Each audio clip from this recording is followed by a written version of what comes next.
क्या छुपा रही है वहाँ पे? कुछ नहीं पिताजी। क्या बात है पिताजी, आज जल्दी आ गए?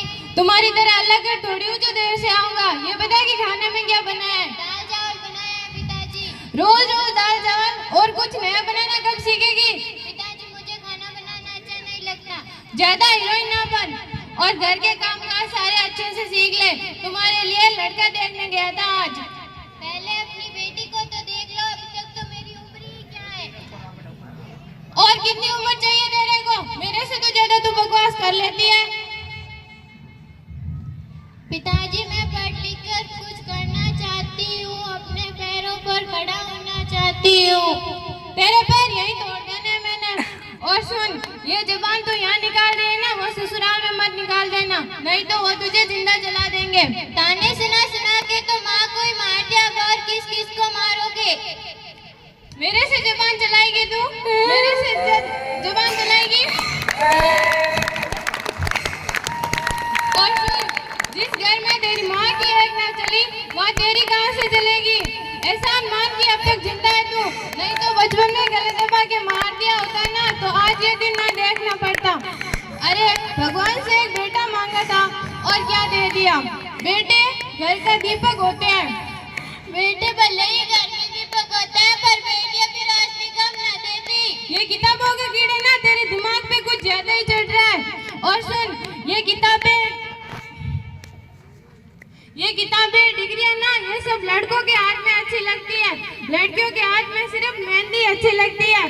इन किताबों को तो आज मैं पिताजी पिताजी नहीं, पिताजी पिताजी नहीं। सुन, ये आज के बाद पढ़ाई लिखाई ना मेरे घर पे नहीं होगी।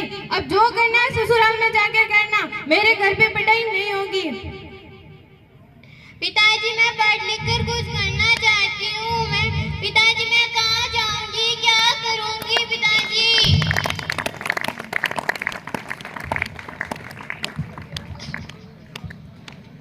क्या राम राम सर, क्या बात है, उदास क्यों हो?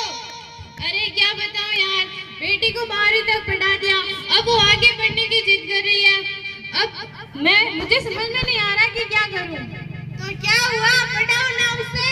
आप समझ नहीं रहे हो, गांव वाले क्या बोलेंगे? लड़की बड़ी हो गई है, कौन उससे शादी करेगा? लोगों का तो काम है कहने का। उस मोहन को देखो, उसकी बेटी शहर गई थी पढ़ने के लिए और अफसर बन गई है। लेकिन वो तो पैसे वाले हैं ना। पैसे वाले हैं तो क्या आपके पास क्या पैसों की कमी है? लड़कियां तो सरकारी स्कूल में पढ़ लिख कर सरकारी नौकरी हासिल कर सकती है। सुन बेटा, मेरे शहर में रिश्तेदार हैं, मैंने उनसे बात कर ली है, वहाँ पर रहने खाने की पूरी व्यवस्था हो चुकी है। तू शहर में जा और अच्छे से पढ़ाई लिखाई कर, और तब तक वापस मत लौटना जब तक तू डॉक्टर ना बन जाए। ठीक है पिताजी।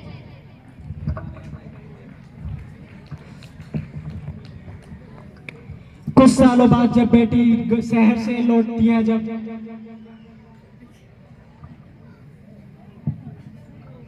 प्रणाम पिताजी, मैं डॉक्टर बन गई। क्या तू सच में डॉक्टर बन गई? मुझे तो यकीन ही नहीं हो रहा कि तू सच में डॉक्टर बन गई है। अनिल, तुमने जो सलाह दी थी उसकी वजह से मैंने मेरी बेटी को शहर भेजा और वो पढ़ लिख करके डॉक्टर बन के वापस आई है। अगर तुम मुझे ये सलाह ना देता कि तुम भी अपनी बेटी को शहर भेज और उसे पढ़ा, तो मैं ये कदम कभी ना उठाता। और तुम्हारा बहुत बहुत धन्यवाद कि तूने मुझे ये सलाह दी। ये तो मैंने तुझे कहा ही था, बेटियां पढ़ लिख कर सब कुछ कर सकती है। इस खुशी में तो लड्डू बनते हैं। हाँ, अब तो मैं पूरे गांव में लड्डू बंटवाऊंगा। आपने देखा कि अगर हम जितना महत्व लड़कों को देते हैं, जितना समर्थन लड़कों का करते हैं, अगर उतना हम बेटियों का करें और उतना ही महत्व हम बेटियों को दें, तो बेटियां भी पढ़ लिख कर कुछ कर सकती है। वो भी अपने पैरों पे खड़ा होकर परिवार, गांव, समाज का नाम रोशन कर सकती है। और जो लड़की इंजीनियर, पुलिस ऑफिसर और यहाँ तक कि